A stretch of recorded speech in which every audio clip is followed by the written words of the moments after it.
निरंतर राम नाम के कीर्तन से गुंजायमान मेरे आश्रम को अपने पावन चरणों से पवित्र करो देवी। आओ। मुनिवर, विपत्ति के इस समय में आप मेरे लिए देवता जैसे प्रकट हुए हैं। मैं आपके साथ अवश्य चलूंगी, किंतु रुक क्यों गई देवी? कहो, क्या कहना चाहती हो? यही कि मेरे नाम का किसी को पता न चले। तुम तो सहस्त्रों नामों से पूजी जाने वाली लोक माता हो, तुम्हें नाम की क्या कमी?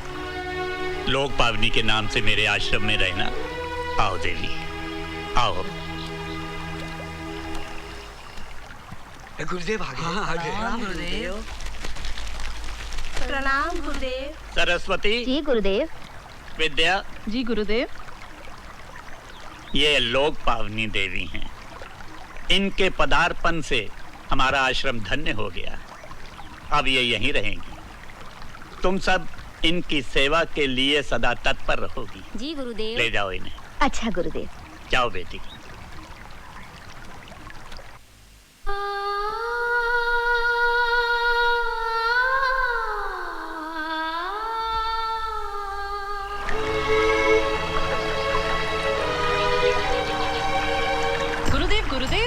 लोक पावनी देवी ने 2 शिशुओं को जन्म दिया है। अच्छा, मन आनंदित हो गया। प्रणाम। पधारिए गुरुदेव। देखिए ना गुरुदेव, दोनों ही देव कुमारों जैसे लगते हैं। गुरुदेव, आप इनका नामकरण कर दीजिए। पुत्री, इनका नामकरण तो विधाता बहुत पहले कर चुके हैं। तुम्हारे छोटे पुत्र का नाम है लव और बड़े का कुश। लव और कुश? हाँ पुत्री, लव और कुश दोनों ही अपने पिता की भांति परम वीर और कल्याणकारी होंगे। 1 नहीं 2 नहीं, पूरे 10 वर्ष बीत गए जिस दिन से लक्ष्मण सीता को वन में छोड़कर आया है। उस दिन से आज तक मेरे राम के मुख पर मुस्कान नहीं आई। कितना सुंदर उपहास है। प्रजा की इच्छा पूर्ति और उसके सुख के लिए भैया ने भाभी का त्याग किया, किंतु परिणाम क्या हुआ? प्रजा पर दुखों के पहाड़ टूट पड़े और भैया का एक एक पल भाभी की स्मृति में बीतता है। अब तो ऐसा लगने लगा है। बहुत अच्छा गाने लगे हो तुम दोनों, मन आनंदित हो गया है। सब आपकी शिक्षा और आशीर्वाद का फल है गुरुदेव। हमने अपने जीवन भर की तपस्या का फल तुम लोगों को क्यों दिया है जानते हो?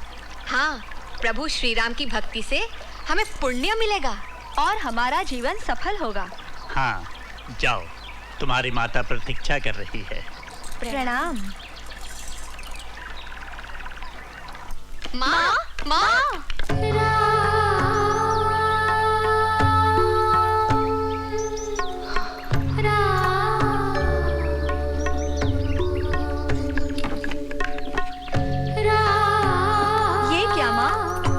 अच्छा नहीं गाया? हमसे कुछ अपराध हुआ है माँ? हमारे किसी कार्य से तुम्हारे मन को चोट पहुँची है? किसी ने तुमसे कुछ कहा है माँ? बताओ माँ, तुम्हें क्या कष्ट है? क्या चिंता है माँ? जो पुत्र अपनी माँ की चिंता दूर न कर सके, उसका जीवन व्यर्थ है। बोलो माँ, बोलो, तुम्हें क्या चाहिए? यदि तुम कहो तो हम तुम्हारे चरणों में स्वर्ण का अंबार लगा दें। तुम दोनों मेरे लिए किसी भी स्वर्ण के अंबार से बढ़कर हो। पुत्रों, मेरी संपदा हो।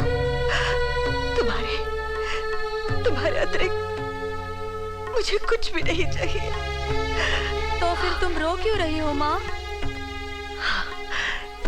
तुम दोनों के मुख से रामायण का मधुर गायन सुनकर मेरा हृदय भर आया और खुशी से आंखें भर आई। क्या खुशी में भी आंखें भर आती है माँ? हाँ, यदि खुशी खुशी जैसी हो। माँ। सीताराम जैसी दंपत्ति समस्त भूलोक में आज तक नहीं हुई, संभवतः होगी भी नहीं। इसलिए सीता के वियोग का दुख राघवेंद्र को जीवन भर रहेगा। क्या ऐसा कोई उपाय नहीं जिससे राम के दुख का भी निवारण हो जाए और प्रजा भी सुखी हो जाए?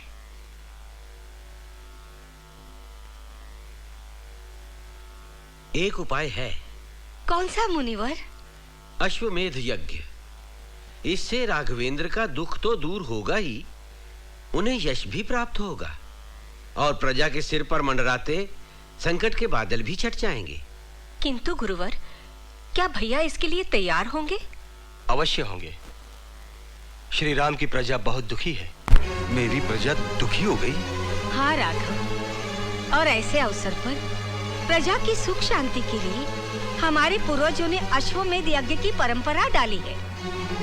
नहीं माँ, मेरी तुलना उनसे मत करो। वे पुण्य आत्मा थे, महान थे। मैं पुण्य आत्मा नहीं, मैं पापी हूँ। यज्ञ का अनुष्ठान मेरे लिए साध्य नहीं है। भैया, आप अजेय हैं। बुद्धि, शौर्य, शक्ति, किसी भी बात की आप में कमी नहीं। और फिर आपके तीनों भाई आपके साथ हैं जो हर प्रकार से समर्थ हैं। फिर यह यज्ञ साध्य क्यों नहीं है? तुम नहीं समझोगे लक्ष्मण। बिना पत्नी के मुझे यज्ञ करने का कोई अधिकार नहीं है। तुम्हारे लिए पत्नियों की क्या कमी है भैया?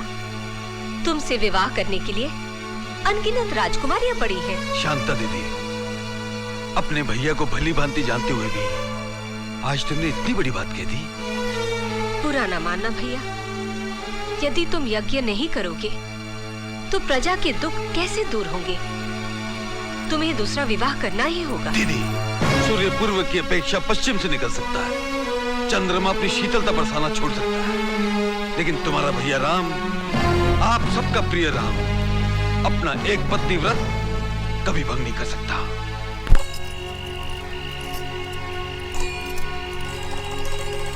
मैं नहीं पूछूंगा, तुम पूछो। नहीं, तू पूछ। तुम पूछो ना। नहीं, तू पूछ। तुम पूछो। नहीं, तू पूछ। तू पूछ। तुम पूछो। नहीं, तू पूछ। तुम पूछो। नहीं, तू पूछ। कितनी रात हो गई, सोए क्यों नहीं? नींद नहीं आ रही है क्या?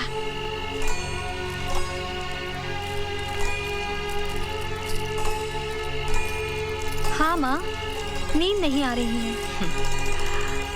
क्यों नहीं आ रही है? माँ, प्रतिदिन गुरुदेव से रामायण सुनकर और प्रभु श्री राम के प्रति तुम्हारी अथाह भक्ति देखकर हमारी जिज्ञासा बहुत बढ़ गई है माँ। मन करता है पंख लगाकर उड़े और पल भर में अयोध्या पहुँच जाए। और माँ, पुरुषोत्तम श्री राम के दर्शन करके जुग जुग से प्यासे इन नैनों की प्यास बुझा ले। हाँ माँ, और उन्हें रामायण गाकर सुनाए, उनसे आशीर्वाद ले और अपना जीवन धन्य कर ले। मेरे बेटो, तुम दोनों के जीवन में ऐसा अवसर आए, ये मेरे हृदय की सबसे बड़ी कामना है। तो फिर तुम हमें अयोध्या जाने की आज्ञा क्यों नहीं देती माँ? ये आज्ञा तुम्हें गुरुदेव से ही लेनी पड़ेगी। ऐसी बात है तो हम कल सुबह ही गुरुदेव से आज्ञा मांग लेते हैं। अवश्य मांगो। मेरा मन कहता है वे तुम्हें निराश नहीं करेंगे, किंतु उचित समय आने पर वे स्वयं ही आज्ञा देंगे। रामायण धर्म और अधर्म के अंतर को प्रतिपादक करती है, अर्थात निर्धारित करती है, और संपूर्ण मानव जाति को जीवन का वास्तविक अर्थ समझाने के साथ ही मानव को दानवीय प्रवृत्तियों की ओर बढ़ने से रोकती है। अर्थात मनुष्य को मनुष्यता का आचरण करने की शिक्षा देती है। हाँ, जानते हो क्यों? क्यों गुरुदेव? क्योंकि रामायण के समस्त पात्र आदरणीय हैं। वे मानवता के वट वृक्ष की स्वर्णिम शाखाओं के समान हैं।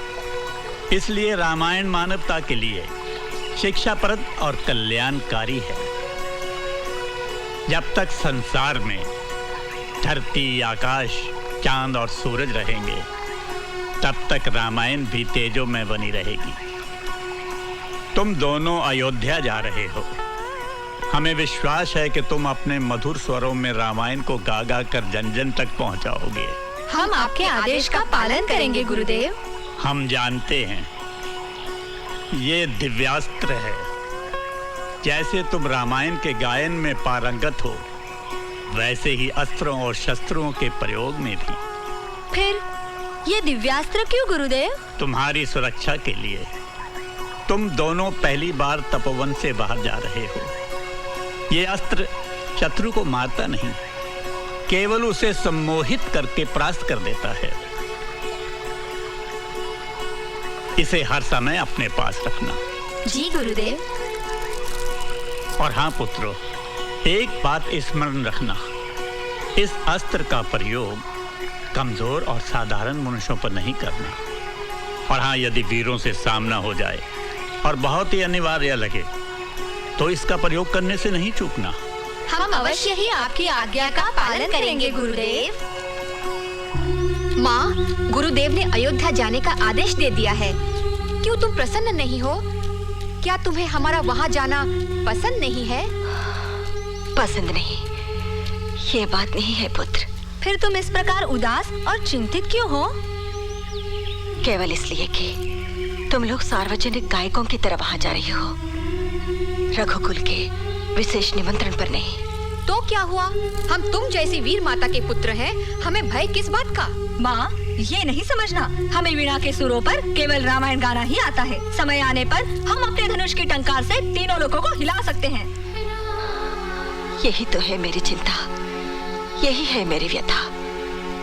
जब से गुरुदेव ने तुम्हें अयोध्या जाने के लिए आदेश दिया है, तब से मेरे मन को यही भय सता रहा है कि तुम दोनों वहाँ जाकर कुछ कर ना बैठो। माँ, तुम्हारी पुनीत गोद में पलकर हमारी आयु बढ़ी है। गुरुवर से हमें अपार ज्ञान मिला है। तुम बिल्कुल निश्चिंत होकर और हमें आशीर्वाद देकर भेजो माँ। हाँ माँ, जाने कब से हमारी आंखें प्रभु श्री राम के दर्शनों के लिए आतुर हैं। दर्शन करो पुत्रों, चाहो तो अपनी आंखों पर मेरी आंखें भी लगाकर प्रभु को जी भरकर देख कर आओ। वे दर्शनीय है नहीं, पूजनीय भी है। रामचंद्र, तुम्हें स्मरण है उस दिन तुमने सीता के बिना यज्ञ करने से मना कर दिया था? जी। आज हम तुम्हें यही बताने के लिए आए हैं कि सीता के बिना भी तुम यज्ञ कर सकते हो। सीता के बिना कैसे? हमने गहन चिंतन, मनन और अध्ययन के बाद एक उपाय ढूंढा है। कौन सा उपाय?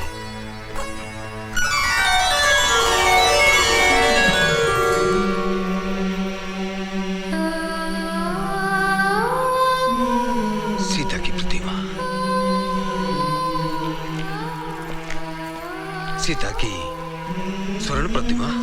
हाँ, शास्त्रों के अनुसार यज्ञ के अनुष्ठान के लिए पत्नी की अनुपस्थिति को उसकी स्वर्ण प्रतिमा से पूर्ण किया जा सकता है। सीता के स्थान पर सीता की इस प्रतिमा को अपने साथ बिठाकर क्या मैं यज्ञ कर सकता हूँ?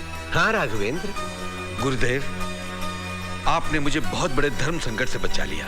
भैया, दरबार में प्रजा व्याकुलता से आपके दर्शनों की प्रतीक्षा कर रही है। प्रभु श्री रामचंद्र की जय! प्रभु श्री रामचंद्र की जय! प्रभु श्री रामचंद्र की जय! प्रभु, हमारी भूल के लिए हमें क्षमा कर दीजिए। केवल एक मूर्ख व्यक्ति ने ओछी बात कही थी, किंतु हम सब पाप के भागी बन गए। हम लोगों ने अपनी प्रिय सीता माता को खो दिया और उनके शराब का फल बरसों से भोग रहे हैं महाराज। इतने दिनों तक अकाल पीड़ित रहे, भूमि बंजर हो गई है, क्या क्या कष्ट नहीं झेले हमने। महाराज, 10 वर्षों से आप भी दुखी हैं और हम भी आपके दर्शनों को तरस गए हैं महाराज। इन सब कष्टों का मूल कारण एक ही पापी है। कौन है वो पापी?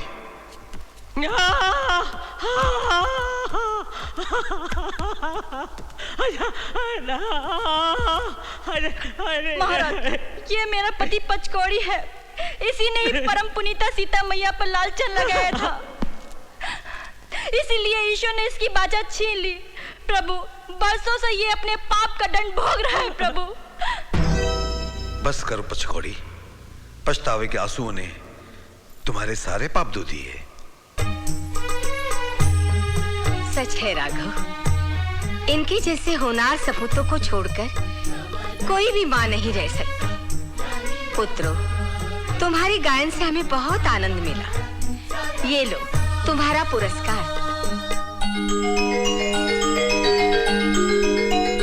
नहीं राजमाता, हम तो मुनि कुमार हैं। स्वर्ण और रत्न लेकर क्या करेंगे? हमने हमारी रामायण के कथानायक श्री रामचंद्र के दिव्य मंगल स्वरूप को अपने नेत्रों से देख लिया, यही हमारा पुरस्कार है। और हमें संकोच मत करो, जो चाहिए मांग लो। रामायण की कल्पलता, वनिता शिरोरत्न, जगत जननी हमारी माता जानकी देवी के दर्शन करवा दीजिए महाराज। आपके दर्शनों के साथ अगर उनके भी दर्शन हो जाएं, तो हमारा जीवन सफल हो जाए।